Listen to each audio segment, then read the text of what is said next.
when Dhoni hit Kulasekara for a massive 6 over long on in 2011 World Cup finals. He chose to be at a bus stand selling bus tickets. At just the age of 24, he decided to quit luxury life and chose the path of struggle. Sudhakar, what about the safety of the passengers? We have 2 captains inside the bus. What are the kind of technologies that you're using to make the experience even better? Simple vehicle tracking system. So if you remove the business title from your name, who is Sudhakar Reddy Chirra? If I'm not doing the problem solving and the challenging, then I'll put my brain in the fridge. Sudhakar, why did you start FreshBus? What they see online when they're booking, but when they actually see the bus, there's a huge difference. What do you like more, or what do you enjoy more? Being a 0 to 1? Definitely, I enjoy every phase, right? From 0 to 1.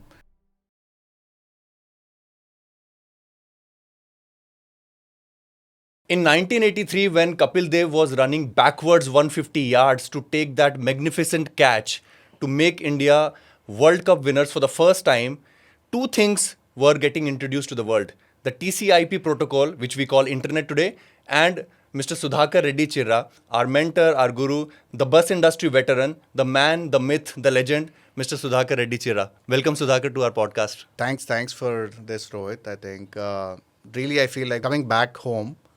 I think, in fact, I also don't know that TCI IP protocol was born on 1983. I think really thanks. And this is one of the best introductions I've got so far. Thank you so much. So if you remove the business title from your name, who is Sudhakar Reddy Chirra? A problem solver and challenger.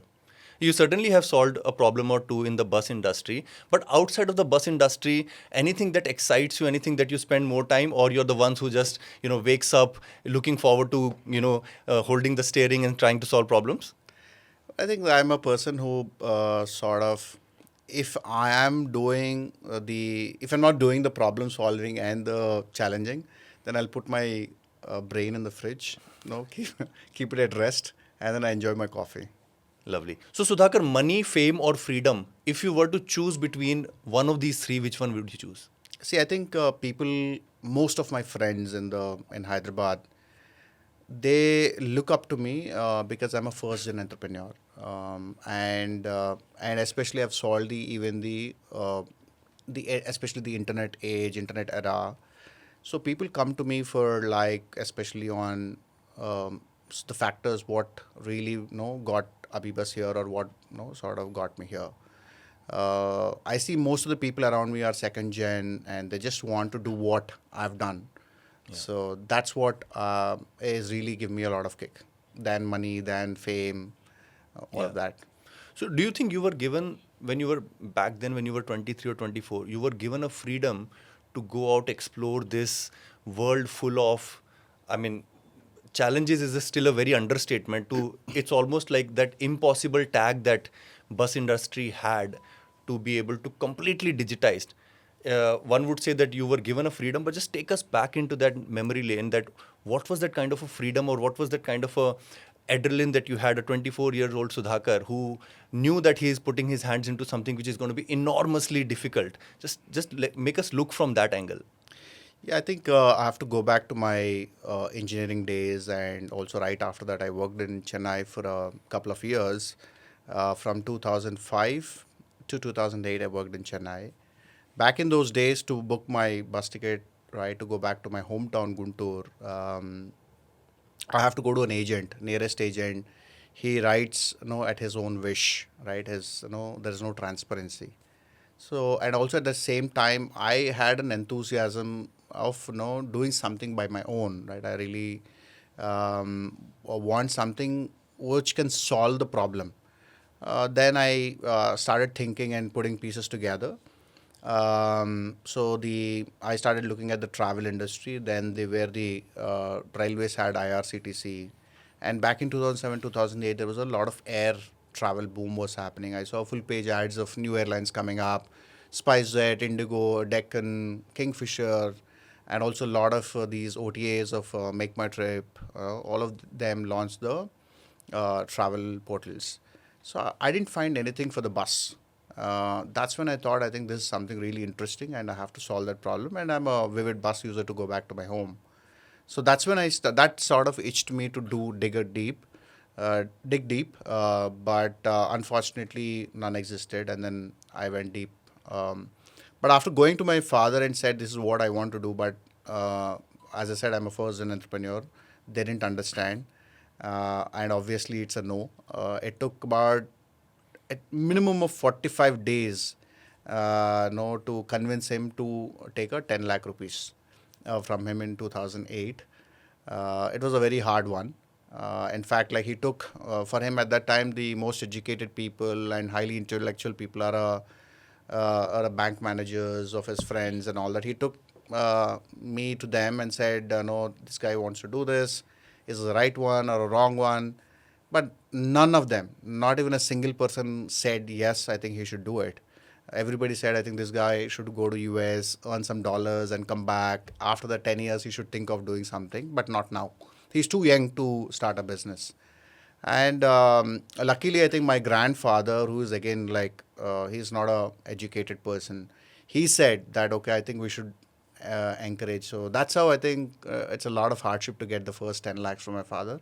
That was my seed capital in 2008. Fantastic. And I think I've met your father, very enterprising person, and I'm sure he has supported the family. So you would say that had it not been for him, had he not supported you, it would be really difficult for FreshBus and AbhiBus to even exist today. Yeah, definitely. I think I'll give that credit to my father. So Sudhakar, most founders dream of building one successful startup in their lifetime, right? And you have built two successful, and I'm very sure you'll do a few more because you're still very young, right?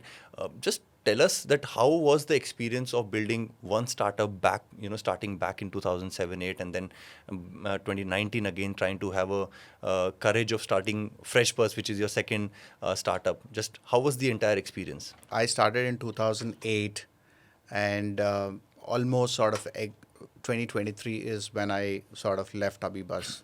It's a good 15 years, decade and a half I've spent at AbhiBus. I made tons of mistakes. Right when I started AbhiBus, I don't know a word which is VCPE. Then I started raising from the HNIs. I got into the clutches of HNIs, and despite I didn't have the enough freedom or the how the today's startups are evolving with lots of VCP money, and they're growing leaps and bounds.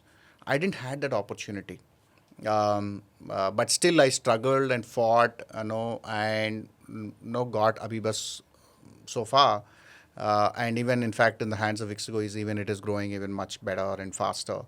But I think I had that itch of like, doing it again by with the whatever the mistakes I've done in the past, correct it and then repeat it again, right? So that itch got me to the second one, and now I'm sort of carefully drafting or Yeah. putting the pieces together and make it a more successful one. Yeah. By more successful is nothing but just compressing the journey. Yeah. So, okay, I have a tricky question for you. If you go back to your day one at AbhiBus back in 2007-8, is there anything that you would do differently? Yeah, I think I started off with an intention to sell bus tickets online, and but I just slightly changed my direction towards creating a software for the bus operators from good 2008 to 2014. A good 6 years of time I've built on, no, I put more time on these software for the bus operators, and also in the process, I got a lot of SRTCs, APSRTC, Karnataka, Kerala, Himachal, Uttar Pradesh. All these state road transport corporations are also software was built by me. So, given an opportunity, I think I would go back and do both of building B2C simultaneously from 2008, than doing this one and then after, from 2014, a B2C journey. So that was my sort of a mistake, and I would correct it. I won't say it's a mistake, but I would correct that. And second one is that I would raise money from the renowned institutions, VC/PEs, than raising it from the HNIs. Do you think you got enough support, or you were enough lucky to, during this period, or you think that you had more than your share of bad lucks, because when you see that the very long journey of building AbhiBus, right? And this is also associated with very emotional part, that I was there when you were departing from AbhiBus, right? Building such a, almost at a adolescence, like having a child raised to almost at a stage where it starts going to college, and then you had to let go. So just always very curious to pick your brain or read your mind onto that stage when, between 2016-17, a euphoric phase of AbhiBus growing very fast, and then 2019-2020 having to let go of that. Do you think that it could have been done better or in a different way? Yeah, I think, yes, I think so. To do that 2016-17 or 2021 acquisition currently, I think if I've raised money from VCPs, I think the direction would have been completely different.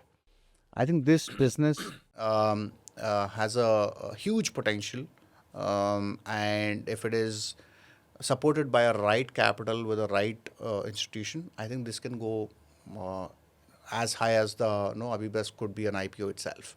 So we don't need to take a path of like merging the company and then go IPO with the partner. But which is absolutely, I'm happy with that. But the thing is that if it's supported well, this itself is $1 billion company. So I think starting an OTA today is, I would say, it's a hard bet. The reason is, so the opportunity was there from 2008 to 2013, 2014, maybe 15. I think after that, the existing OTAs have gone to the next level. Today, and also the platform creating a technology is very simple, and but the integrating with the operators and bringing them on one platform, it needs a lot of sales force on ground, and also the marketing and branding costs have gone up significantly, way higher. So to create a business like this, somebody needs a huge pockets and also time consuming. So I would say that it's that opportunity of creating another OTA, especially to do with the flight bookings, train tickets, or buses, hardly. I think I would say not exist. I would say So there's a huge entry barrier because of the huge capital entry. required. Yeah. Same question for on the bus operator side, because I heard you in one podcast mentioning that the IC bus guys have a lot of abundance of resources, technicians, right? So it's like Maruti Suzuki's repair Yeah. manpower that they have. Like anybody can fix a IC bus compared to a EV bus, which leads to a increased downtime also if a bus breaks down. On the similar lines, would you recommend somebody starting an EV over ICE if a young guy has to start? Absolutely, I think there is a fair amount of opportunity, especially to do with to become a EV bus operator. But just changing a ICE bus to EVs doesn't solve the problem. This industry has a different flux of problems. I think they have to solve that and the EV as one thing. But yeah, definitely EV would bring that kind of unit economics to solve those issues. I would really encourage somebody who's really wants to become an EV operator. This is the time. And still the industry is somehow into that 400 kilowatt battery pack conundrum, and having a range of about 350 kilometers part. I'm also very eager to understand from your lens, do you see it changing today? And we'll touch upon the sleeper side of things also, which I'm very excited to know that you guys are coming up with. So probably just throw some light on how you are witnessing the reshaping of the EV industry. So I'll give my experience share here. In 2023, there is a Bus World Expo happens in Belgium, Brussels. So all the manufacturers across the globe, they come and display their buses. So back in 2023, when I went there, there were about close to 200 buses were displayed from different manufacturers, right from the Volvos, Mercedes, Scania, bunch of guys. And there were about only 10-12%, roughly about 15-20 buses were electric, and rest all are the diesel buses. And at that time, the electric guys are sort of showcasing a range of about 350 kilometers, and yeah, BYD was an exception, which was showing an 600 kilometers of range. So coming back, I went there again in the last month, October. Um, now, today there are 400 buses are displayed, and 350 are electric buses. So the globally, there's a huge shift happening towards the EV side. And this time, I see a range of the buses are about 850 kilometers by Yutong. Right, so I see this range is a very short-term problem. So when we started FreshBus, we calculated all of this and said, okay, this is the time frame to sort of get the range issue solved. And I see that happening. So range is not at all an issue right now. Got it. And what about customer experience? Like, are customers giving a feedback that their experience traveling in an EV bus compared to an ICE is better, same, worse? What are the kind of feedback that you're getting right now? So I have to bifurcate this again. The ICE is, we can't take ICE as one whole bucket, whole universe. There is a set of category of buses. If there are ladder chassis buses, there are monocoque buses. So monocoque buses like Volvo and Scanias, the experience is really good. I would definitely rate them. They're at par, multiple notches higher than the ladder chassis. That's a typical today. 70% of the industry is the ladder chassis, non-AC or AC with sleeper. Manufactured by somebody, body built by somebody. So that kind of industry is 70%. Okay. So we have to leave that industry at 70%, and 30% of high-end luxury buses can be compared with the EV buses. So then, in that case, the EV current buses and the high-end ICE buses would be comparable. So monocoque chassis are the ones with better suspension and higher qualities are comparable with EVs, while body on frame, which has more body roll, poorer suspension for a lack of a better word, you're saying are not even comparable. Their quality standards are even below. So we can conclude saying that the EV riding experience in case of buses are far greater than anything that exists right now, or comparable with the likes of Volvo and Scania. Yes, I think I would say comparable with the likes of Volvo, but I think now the EV as a platform has a opportunity to take this to the next level. But ICE engines, the monocoque chassis have reached the maximum capability. Got it. So now we can build the liquid suspension inside the EV platform. So the level of comfort would go from here even 10 notches higher in the EV buses. Got it. I also heard you in a podcast where you mentioned that thanks to FAME 1, FAME 2, and now upcoming FAME 3, the OEMs are giving priority to government, right? Not to the coach buses, so to say. So the supply constraint, is it still persistent, or do you think that that struggle is same for IC also? Because I've heard even getting a Volvo 9600 is not a Swift that I can just walk into a showroom and come out with a Volvo XLS or the bigger versions that are available right now. But do you think for EV operators, at least in 2025 and hopefully not in 2026, the supply constraint is real? I think at back in 2023-24, the supply issues were there because of everybody, all the OEMs were focusing on supplying the buses to the SRTCs. And none of them has started looking at the coach buses. They're all low floor buses and especially intracity buses where luggage space will not be there. So we had only one supplier in 2023. Now in 2025, so we had about 4 suppliers who are really solving the coach bus. And now that issue is no more existed. I think the supply from the coach buses have increased. And from here, it will be better. Sudhakar, why did you start FreshBus? I've answered this at various places, but see, I think you also know most of it. In 2019, 2020, before pre-COVID, and we were getting calls of 5,000 on various issues. Especially the first one was the boarding anxiety. Unlike air passengers have airports and for railway passengers have train stations, buses are absolutely picked up on the road. So first is that anxiety of whether I'm standing at the right place, and also whether the bus have come or already left. So these were the major issues. And then once they get into the bus, then the behavior of the staff is another issue, right? They're not trained, they're not uniformed. This was another pain point. And then cleanliness of the bus. So AbhiBus tried to solve by putting images of how the bus looks like, but what they see online when they're booking, but when they actually see the bus, there's a huge difference. And the blankets are smelling, the water is leaking, so all these issues were there. And also these guys stop at an interim place where women can't even get down and use the washroom. Yes. And this is really pathetic.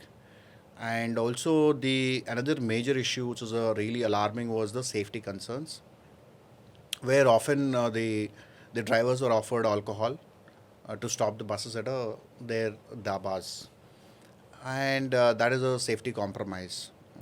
So I think this all put together, I felt this needs to be solved at one shot, and I took up the blue ocean strategy. And I think we can't solve by taking bits and pieces and then all that. I felt that I think this has to be really looked at with a fresh eye. So that's when I felt that I think I've examined other European models and all that. I felt I think India needs a national operator with a standardized experience. So we all know that if we get into an airline, okay, whether this guy will give a water, what colors of seats, all that. Yeah. But today there is no clear definition or certainty, right, is missing in this industry. That standardization is missing. That's how I felt that FreshBus India needs FreshBus. So because technology, I think, is at the core of your upbringing, and with AbhiBus also, you have used a bunch of fresh new technologies. Here, I believe to solve these problems, what are the kind of technologies that you're using to make the experience even better? Yeah, so I spoke about the boarding anxiety. The boarding anxiety can be solved by a simple vehicle tracking system. But I've done that, but I think we felt that that is not a full solution. Then we've launched a unified customer journey, wherein right after the booking, it happens at OTAs or our website. The customer is shared with a unified customer journey link, and if he opens that link, he'll know who the captain is, how many trips he has done, and also exactly where you have to stand in a boarding point. Because often in India, it's like people often say ICICI Bank Gachibowli, right? But ICICI Bank Gachibowli is a junction, and then you don't know whether you have to stand on the opposite side, this side, or on the corner of the road. So we've solved that problem by showing where exactly you have to stand, and the at what time the bus is coming, just like how the cab companies have solved for it. So we have done that, and also to the next level of what the how much time it takes to go to the midpoint, and even we have integrated the menus or food menus of the interim point where we are stopping, and facilities out there. And by the time you go there, you order the food is ready. So so that helps us in even a turnaround time, faster turnaround time for us. And also you'll be able to share the where exactly you are to your near and dear ones. And that's how we solve the boarding anxiety. And the second problem of the moving to the next one is the captains. So the existing industry is run in a different fashion. The most of the operators are very regional centric, very unorganized. So often Hyderabad based operator will not have a place in Bangalore. Yes. And they stop at a bus on the road, and the drivers sleep inside the bus during the daytime, and they shower on the road, and which is absolutely a compromise of sleep, and and again it results in a bad the behavior of the driver, or a safety experience, I would say. Yes. So then we felt that I think this has to be really looked at with again a fresh eye. So we felt that okay, by design we should have a charging stations in both the ends. Then we thought we'll build a sleeping pods for them to rest in between the trips. And also we've created a shower areas where these guys can shower. Hot geysers are provided. So the idea is to give them enough rest, quality sleep in between the trips, so that we get a quality ride back, or a safety is maintained at higher standards. So that's how we solved the captain, we've elevated their experience as well, because he's the captain of the ship. right? So that's how we've elevated their standards. Um, and then the pay, especially the salaries are often paid in between the month or daily wages and all that. So we said, hey, look, I think we are going to pay double the salary, where we pay 28,000 rupees salary with ESI, PF, insurance, everything on the company. And about on top of that, we pay about 15,000 incentives, Wow. especially on the vehicle performance and the on-time punctuality and the behavior towards the customer. So we are paying them the double the salary and uniform, train, and also great facilities are provided in the charging stations between the trips. And also often we do about two captains are available inside the bus, captain and a co-captain. So every 150 kilometers they change the steering. So all these things are kept in mind even before starting FreshBus. It is so refreshing to hear a bus operator talking about the safety and well-being of the driver first, and I'm sure you're as passionate about your passengers as well. But business-wise, is it business feasible? If yes, then why are not others doing the same way, paying extra, giving incentives, having a geezer for, just thinking that deep about, they should have a fresh experience and changing of hands after 150 kilometers. Yeah. Why are other operators not doing it? I think it's one. I think the intention, and the second one is also the margins are absolutely compressed. So when I started AbhiBus, the diesel prices were about 38 rupees, 35 rupees, and now currently it's about 110 rupees. And also the bus costed around 50 lakhs. Now it's the cost of the bus is about 1.7 crore. But the fares didn't grow proportionately. So because of that, there was a compression in the margin. So all these factors, made them hands tight. So that's the reason they were not able to provide these kind of facilities, even if they have intentions. So the EV got that unit economics, and just not EV, and you have to sweat the asset. Yes. You have to run the asset for about more than 650 kilometers a day, and you have to run 29 days. So with all these things, you'll be able to crack that formula. I noticed that FreshBus recently hit 100 trips a day. Talking about sweating of asset and also the economies of running this business, I heard backstage somebody was asking about the P&L if you were to run an ICE bus versus a fresh bus, which is EV. How is it different? And if you have 100 buses, what is the pivotal point where having an EV starts becoming more profitable? I'm sure it is not possible with one bus or two bus because you have to take care of charging station, etc. Yeah, I think keeping all these unit economics, I think first we have to come with a mindset that 2 bus and 10 bus can't solve this problem. So 150 bus plus company can give a EBITDA break even with all these facilities. So that's how I look at this industry. Yeah. And I think why that unit economics will play out is because of the low entry barrier and the diesel buses, and there is a high entry barrier for the EVs because of the financial institutions not lending loans at this moment, and charging stations are a problem right now. But I think in the next couple of years, all these, which was an OEM problem in the back in year and a half back, now that OEM problem is being solved with multiple OEMs coming in, and then the charging stations are going to be solved. A lot of CPOs are setting up their charging stations, and the third one is the financial institutions, right? The banks coming in forward and lending these. Then I think this industry will take a leapfrog probably in a year or two. Is how I see this EV industry. Sudhakar, what about the safety of the passengers? So I think I know why this question is coming again with the recent incident happening. So from a FreshBus standpoint, I think we take it very, very seriously, right from the captain hiring and the captain training. So we hire a minimum of experience of about 7 years plus. The captain should have been worked in the past organizations. And then we pay, as we said, we take care of their pay scale higher and giving these great facilities and giving enough rest. And we have 2 captains inside the bus. So we were able to hire the best quality, train them, and then give them the steering. And after that, we have 3 cameras placed in the bus, and we have alcohol sensors placed in the bus to test randomly. And also we have the fire extinguishers, 2 to 5 fire extinguishers placed inside the bus. And also hammers are placed in each and every window. So these are the preparedness what we have, preparedness and readiness for any of such incidents.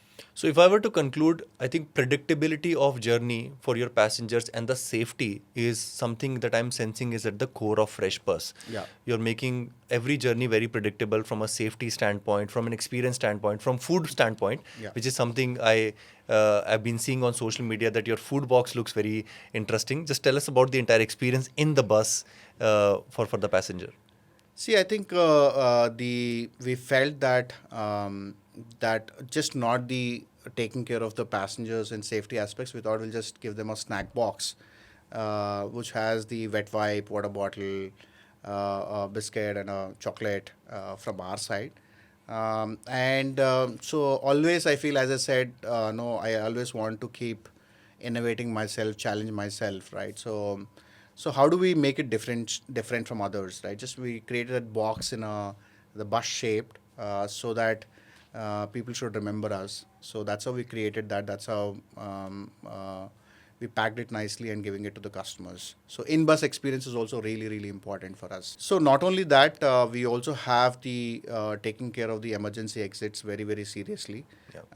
So for every bus, we have 4 emergency exits if it's in case of seater, and if it's in case of a seat cum sleeper, we have about 5 exits. And recently we have created a safety video how an airline does, and we are launching that soon for our customers. Sudhakar, this section we call the founder's vision. When we were interviewing Mr. Prasanna Patwardhan, Boki chair, he mentioned that his vision is that both private operators and RTCs should have a level playing field. They should have the common boarding points and various other things.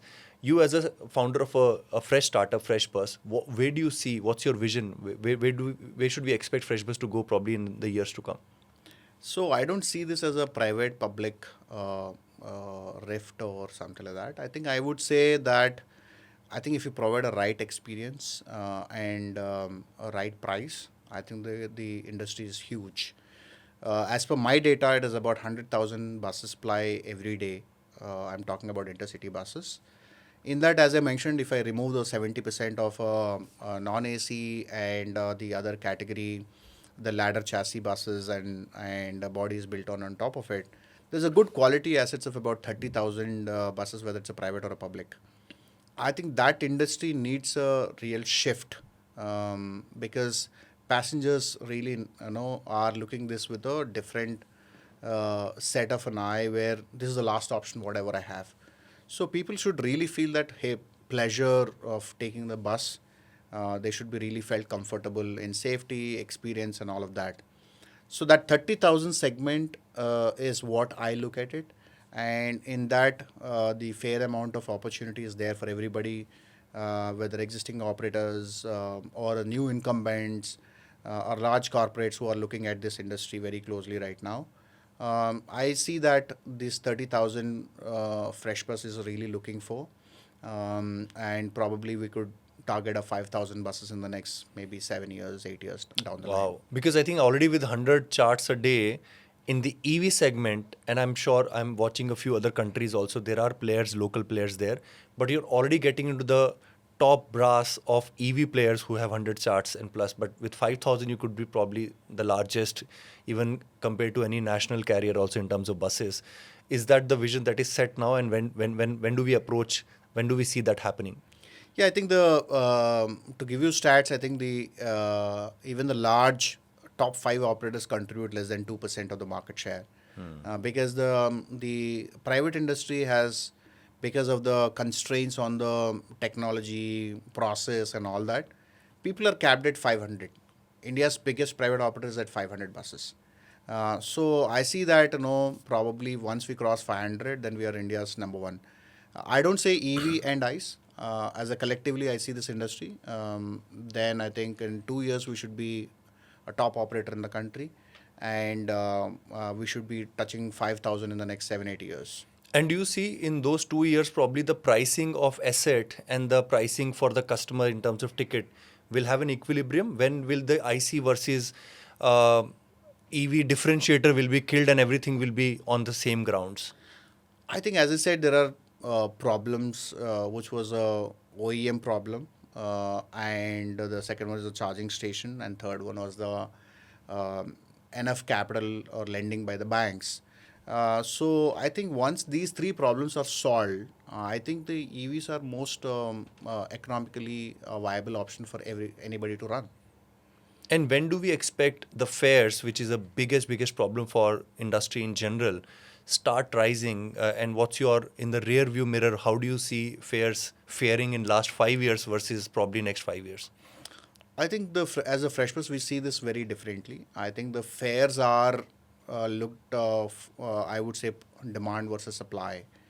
I think that how airfares are on a monsoon days where the fares are extremely lower, where people doesn't travel. Yeah.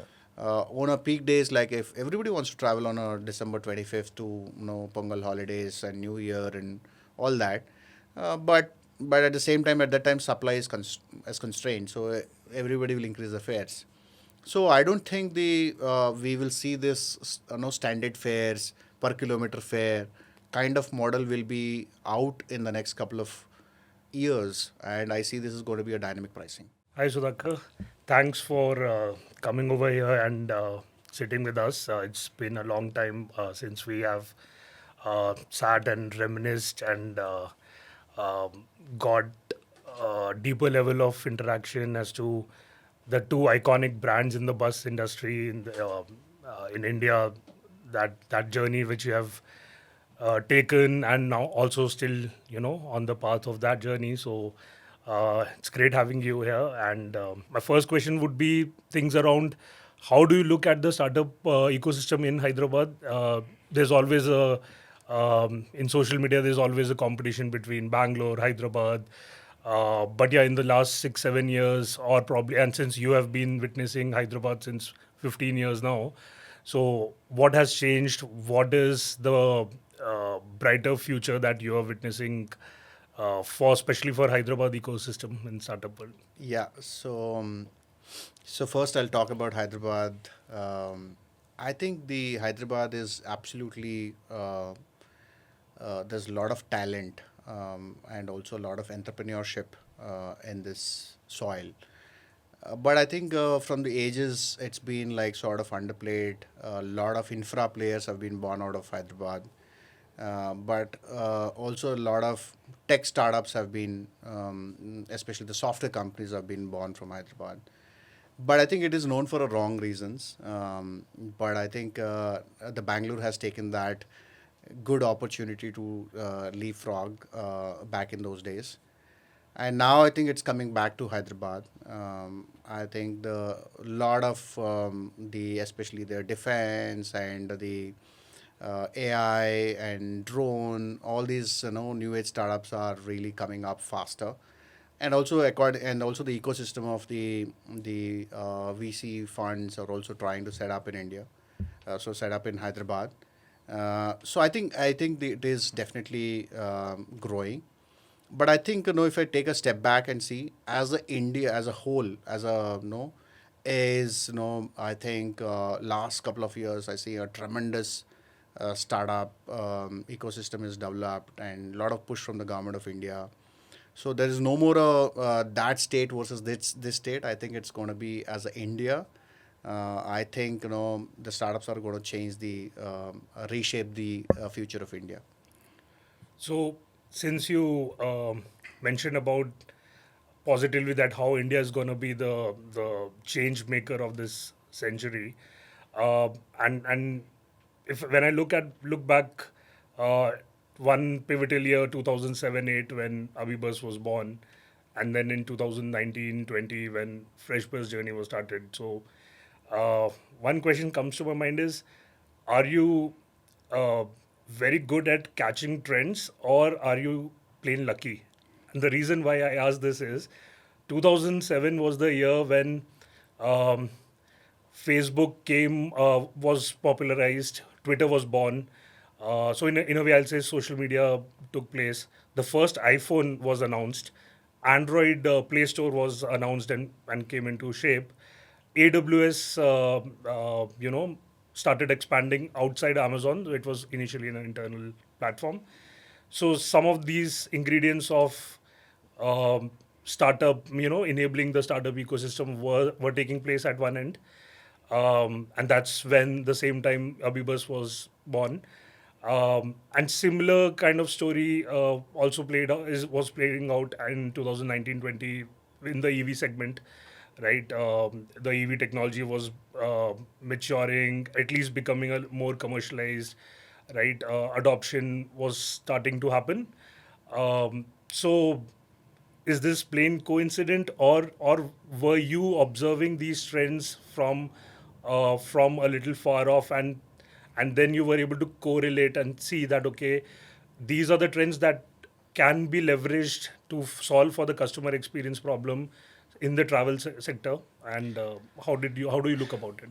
I think the first one is not even these two. I think the first one is about the problem, right? I look at problem statement, then comes the trends, and then comes the lucky. I think obviously all these three things have to be in place. If you are you can't be lucky always, and also the timing has to be right, and there should be a need of that. There's a need of that, R. Then I think if you put all these three things together, I think it'll be a successful one, is what I believe. Sudhakar, I was one of the lucky ones who could get the first seat during the birth of FreshBus, right? We worked a little bit together in the COVID days. So, and in the previous segment, Rohit was mentioning about the founder's vision, right? So, I remember one of the investors when they asked the similar thing that Sudhakar, what's the vision like, and then 5,000 buses or 8,000 buses is what you mentioned. So, is that something which is coming from solving the like considering India is so wide, so would it take that amount of buses to really make a change? As you said, 50, 100 buses cannot do that. Or it's more of a personal ambition that um that you came out of AbhiBus at a stage where it was on the verge of breaking and scaling even further. And then with FreshBus, you want to take to even unprecedented heights. No, I think again, I think as I said, there are 100,000 buses ply in the country. Removing about a 70,000 of no, the non-AC and other buses. So there'll be a good 30,000 buses. The 30,000 buses is spread across the country. Now that is being addressed by thousands of operators, and the experience is not standard. No, if you really want to create an impact, and be a national operator, I think, we believe that it needs to be a 5,000 plus. So that's how I put these numbers together, after getting deeper and deeper and deeper. So, Sudhakar, personally, what do you like more, or what do you enjoy more? Being a 0 to 1 person, giving birth to ideas and making sure they come to fruition. There's a product or there's a business that comes alive from the dreams that you have, or do you like scaling them 1 to 100? Working at scale, ensuring that impact reaches to a larger segment. I think this when I started Abhibus, I didn't had an answer, but now with 17 years in the startup, I would say I think every founder should wear different hats at a different phase of the startup. Definitely, I enjoy every phase, right? From 0 to 1, from an idea stage to bringing it to the life, no, and then from there to scale up, and scale up to even faster, no heights of the company, right? I think I've done that in the past, and I would really ready to do it again. Just to give an experience, I think when I started doing a B2C business at Abhibus, okay, we took off that, okay, I have some database, let's try and target that customers, get from a zero tickets to about 1,000 tickets, And then from there, then I started performance marketing, which took us from 1,000 tickets to 5,000. Then after 5,000, I don't think performance marketing can take me to the next level. Then I got in a brand ambassador, brand side of spend, where took it to the next level, and then that's where that 5,000 became 50,000. So I think every stage a company needs to relook at from a different eye. I think founder should wear multiple hats at a different stages of the company. Got it. I enjoy all of it. Okay.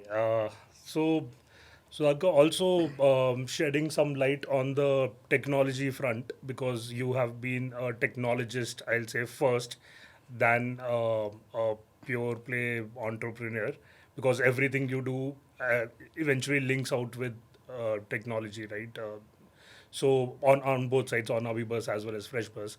So FreshBus, for example, was the kind of technology or the product which we wanted to create from day one, right? The app first approach, the technology within the bus, some of things which you mentioned now, the alcohometer, the breath analyzer, the cameras, and ensuring the live stream of that is being plugged into the operational part of it. So, how is technology currently being employed on a day-to-day basis at FreshBus, and where do you see the new age operators, or even uh, the incumbent operators can employ those technologies and leverage so that the customer experience becomes better?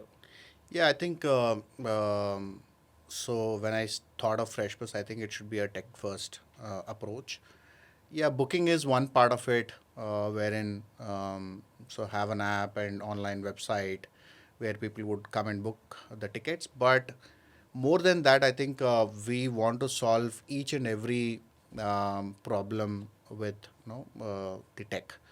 Just to give an example, I think the captain rostering, right? Even at 20 buses when we started, we have about 60 captains, and 60 captains are also the rosters we have put it from the technology. So the captain has an app. He can see that when is his next trip he has to take. So such a small things we started, taking those, at a very early stage, because at a scale up, 5,000 buses, right? Then I should have about 15,000 captains. Imagine a rostering of that 15,000, right? So everybody has to be treated fair, right? So that's just one of it. And then, and also the other part is about the operational. So running a 5,000 buses is going to be extremely operational heavy, and that can't be possible, humanly possible. Then we have to solve with tech. So as I mentioned, we have three cameras inside the bus, and the cameras will start just reading what's happening inside the bus, and also not only that, it just it gives us a cleanliness score as well. So then I think it gives us a lot of operational data to go back and focus on the particular areas. So I think these are some of the things which we are doing at a back end at FreshBus. I think these are things which will really take us to the ambition of 5,000 in a more efficient way. All right. And expanding on this, Sudhakar, on FreshBus own app, I see a lot of customer first, experience is baked in very organically, right? Starting from, as you had previously also mentioned, starting from showing the boarding points, images, or the Google Map links, to even celebrating customers' contribution into the environment, right? Yeah. You celebrate that very boldly, and that was, I remember, from the day one itself. Every time a customer takes a bus ticket from FreshBus or travel via FreshBus, their contribution in environment saving is celebrated pretty well. And to now FreshBus Promise, right? Something which recently has come up. So, what's the genesis around this, right? How do you see that customers should feel when they take up FreshBus or when they book on your platform, from a OTA, from your own website or application, and while they're traveling also? Yeah, first I'll address the fresh promise. I think, see, the often in the industry where most of the unorganized operators cancel the bus in the last moment. Um, so we want to solve that first. We want to give that promise saying that, hey, if there is a bus cancelled before the departure, right, 3 hours before the departure, anything, we want to step in and say, no, you'll be, rest assured that we will pay you about $1,000 in your bank account.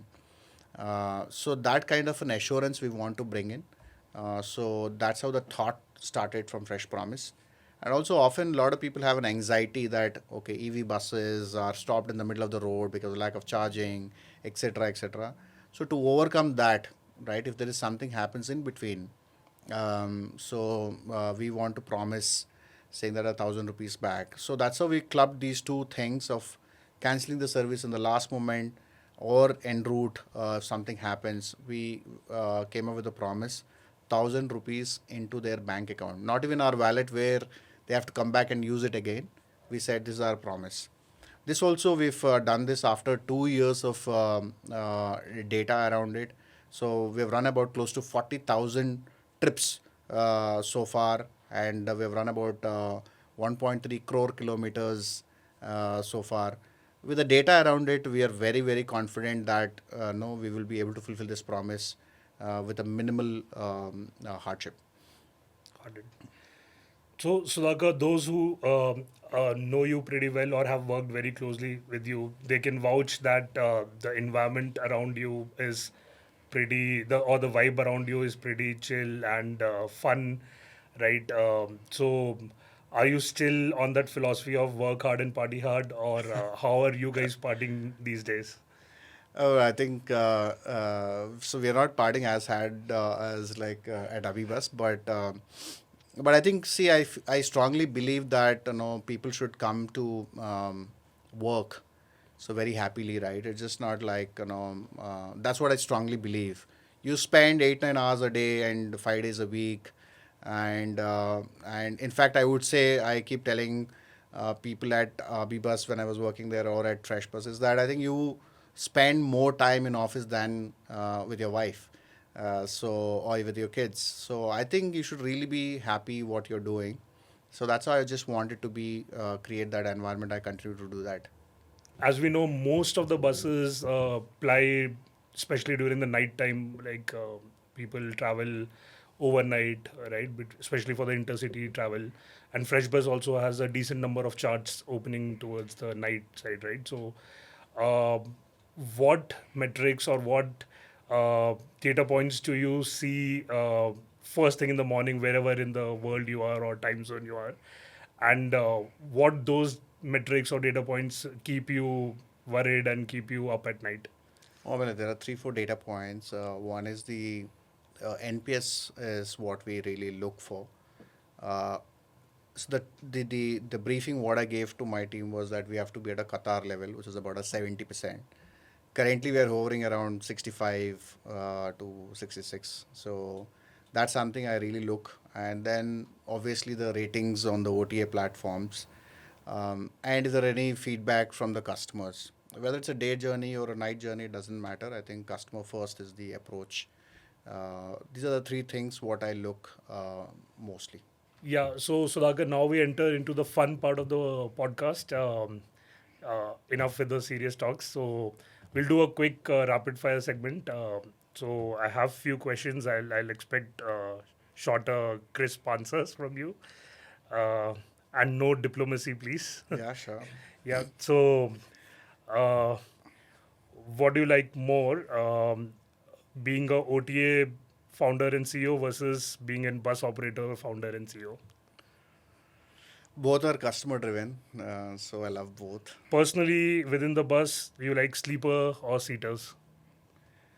I think there is a specific for a journey which is less than 5 hours. I prefer a seater. If a journey is more than five, I love sleeper. Okay. Um, for scaling up, do you think brand ambassador is more important or the product quality? Uh, Product. Okay. Uh, you're a late night person or a early morning person? Not both. Not both. Okay. Interesting. Uh, do you operate more on data or your own gut feeling and instincts? Data with the right eye. Got it. Tea or coffee? Coffee. Gen AI or the super intelligence, is it good, bad? I think we have to live with AI and accept that, and then see how we can use and benefit of what you're doing. Uh, shopping in India or shopping outside? Outside. Your favorite shopping place? Outside. Okay. Your favorite destination for unwinding? Recently, I figured out south of Italy. Okay, so yeah, my final rapid fire question, Sudhakar. Uh, who gives you more stress, engineers or drivers? Engineers. It was nice talking to you, Sudhakar. Thank you.